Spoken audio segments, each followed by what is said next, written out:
A bridge between East and West. Celebrity investor Jim Rogers tells us about cultural understanding in a time of turbulence with him and his family right after this break.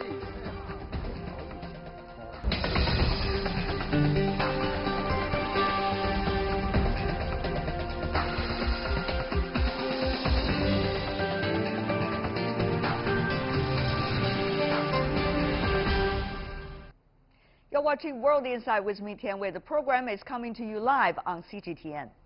The world has changed rapidly, and many find themselves in a confusion due to a failure to understand one another in international relations and also in real life. Some people, though, like the investor, well-known Jim Rogers, seem to know how to roll with the times. Mr. Rogers has long been curious about cultural differences. Back in 1988, a young American man spent 36 days on his motorcycle traveling from Shanghai to Pakistan. He had his long ride filmed, and the journey gave him a first-hand experience with China that was then very remote to the Western world, especially to the United States. Later on, his two daughters settled down with the family in Singapore, and both of them learned speaking Mandarin extremely well. Recently, I had the pleasure of hosting Ms. Rogers and his elder daughter, Happy Rogers, who is quite a celebrity in the Chinese social media. Our conversation went from relations between China and the United States to cultural exchanges, and it all started from a poem of the Tang Dynasty. 解落三秋叶，能开二月花。过江千尺浪，入竹万竿斜. That was actually from the Song Dynasty. It's called. Jim, I think we should. I know, I agree. I don't speak Chinese. Great job. I think it perfectly captures nature's beauty, and it's four very short lines. Oh my God, do you feel pressure? No, Don't no, you no. feel pressure? I know that I'm hopeless. I know that I'm Daddy, hopeless. you're not But one of the things I've learned a lot of Chinese culture from them. But all these Tang Dynasty poems and so on, they're so short and to the point, and they say a lot. It's amazing. There's so many of them. I didn't know that before. Concise and precise, Yes. exactly, through the poetry of China. But, you know, one of the things people are so fascinated by your family is, I mean, you are well known for being a wild guy. I mean, you ride motorcycles throughout the world, and certainly a very successful investor. But, you know, your life has reached a stage that you care so much about your family, and your family are absolutely fascinated by the Chinese culture. How is it? Well, I realized when I came to China in the 80s that China would be the next great country in the world. And I used to tell people, teach your children Mandarin. And then I had one. So what do I do now? But as you can see, we moved to Asia because of China. Both of my daughters speak fluent Mandarin. The little one is just now in a Chinese movie. Oh my As a matter of fact, what's the name of it? 天火. It's coming out very soon, and it's fabulous. See, the sister is already doing some publicity. Yeah. Well, I mean, no, but she's 10 years old, and they called us. We didn't call them. The producer called up and said, "We want your little girl to be in the movie." You speak Mandarin. Because they saw her speaking Mandarin on the internet or something. So no, we're everywhere. We love China. We come here a lot. 你好. Hi everyone. I'm Happy Rogers, and I'm back.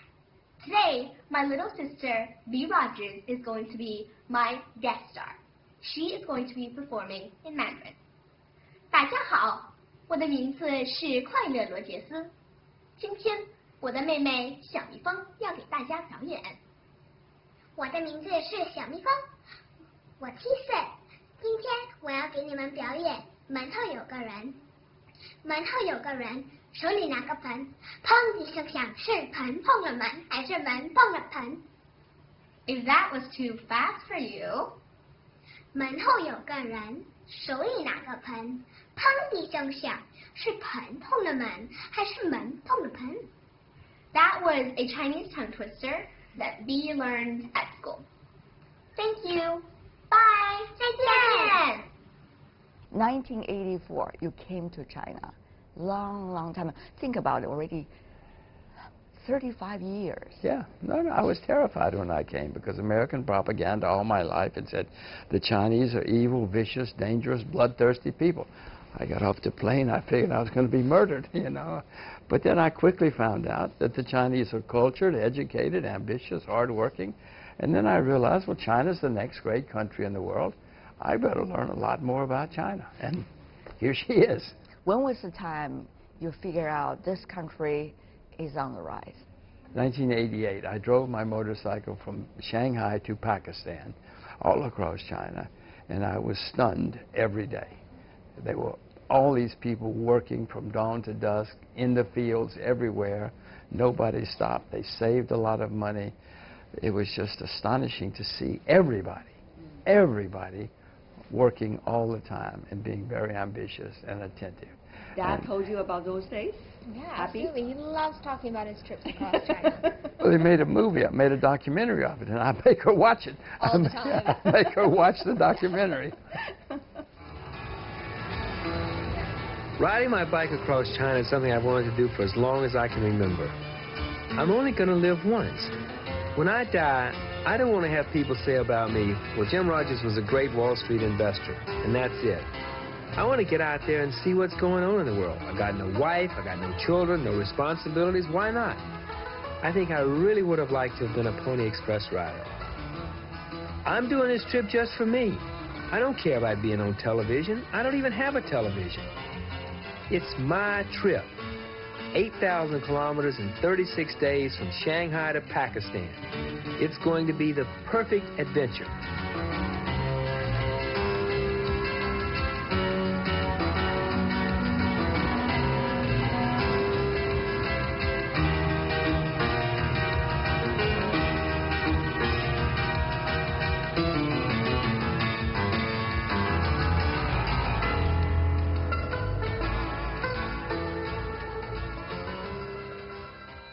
Things have changed so much.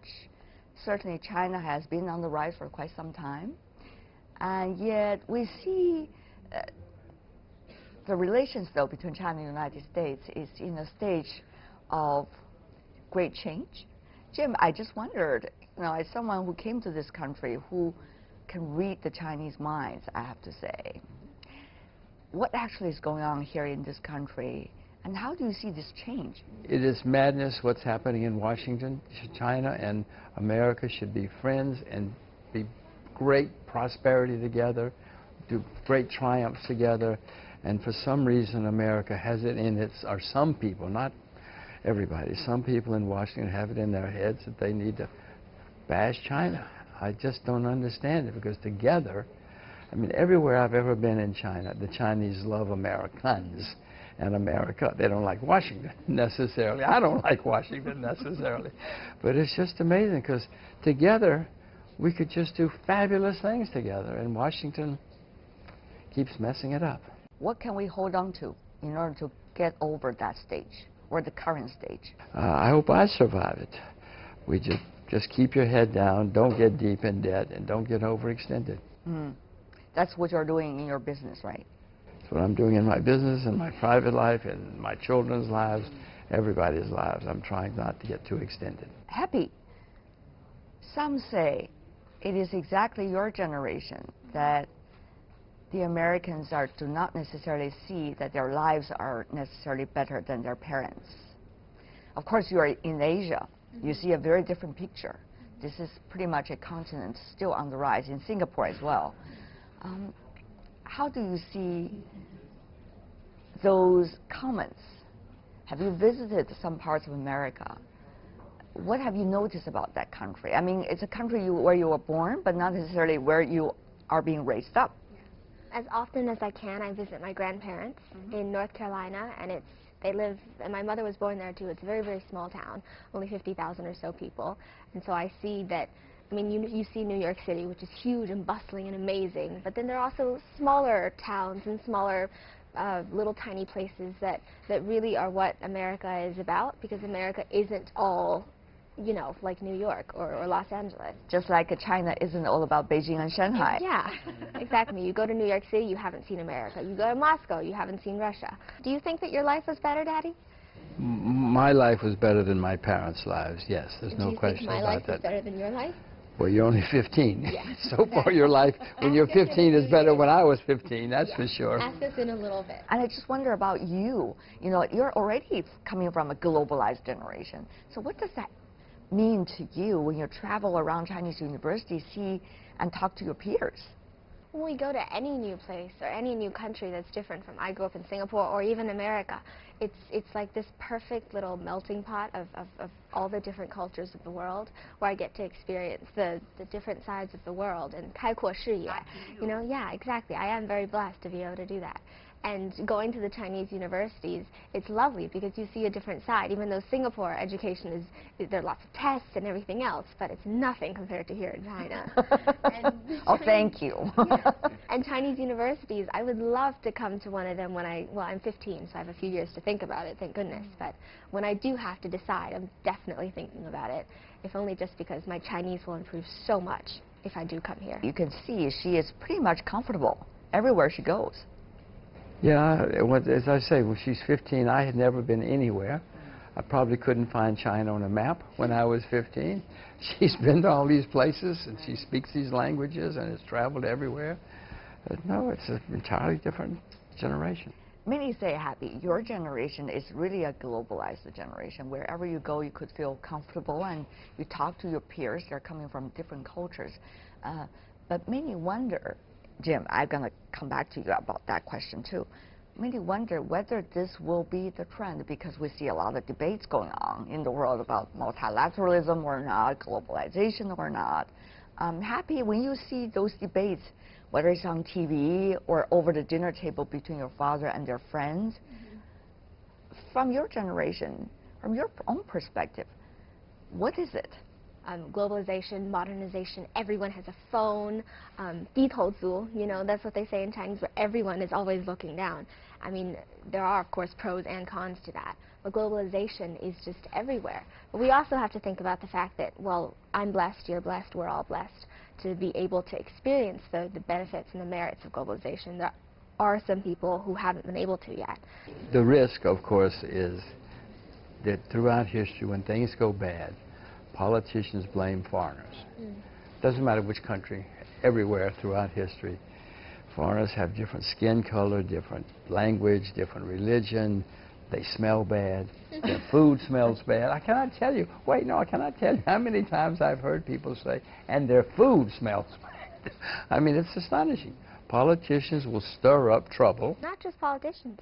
Everyone. I understand, but politicians know how to feed it and make it worse, because when things are wrong, it's easy to blame somebody else. And it's going to be, when things get bad, you should be, I'm worried. You should be worried. I'm worried. I think a lot in the world are worried. I hope so. Maybe we can solve the problem if enough of us get worried. You know, Jim, it's about two things. One is, how shall we understand the legacy that we have been creating together? I mean, many have been creating together. Secondly is, from now on, where are we moving to? And how can we get there? Look out the window. The 21st century is going to be the century of China. This is not the direct question you asked. You said, where are we moving? We're moving to Asia, I assure you.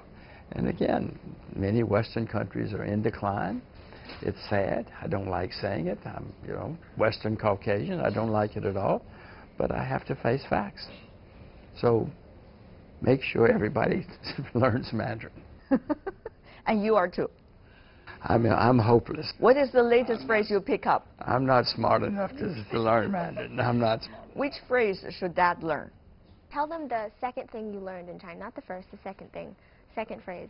The Bing Pishu, because I was having so many problems. I learned cold beer, give me a beer. And it was hard to find. It was hard to find a cold beer in those days. In those days, 35 years ago, yes, indeed. But, you know, today you could pretty much live comfortably anywhere in this country. But it's such a wonderful thing to have both of you, Happy and Jim, sitting here with me. Thank you so much. Thank you. Thank you, Happy. Yes. Jim Rogers and his daughter, Happy Rogers, talking about the East and the West. That is all the time we have for today. If you'd like to see more, try to find us World Inside CGTN into your search engine, or check out our YouTube channel. Follow us on Twitter, Facebook, and Sina Weibo. From me, Tianwei, and everyone on the World Inside team, thanks for watching. Tune in again next time for insights across China and around the world. And have a great weekend, everyone.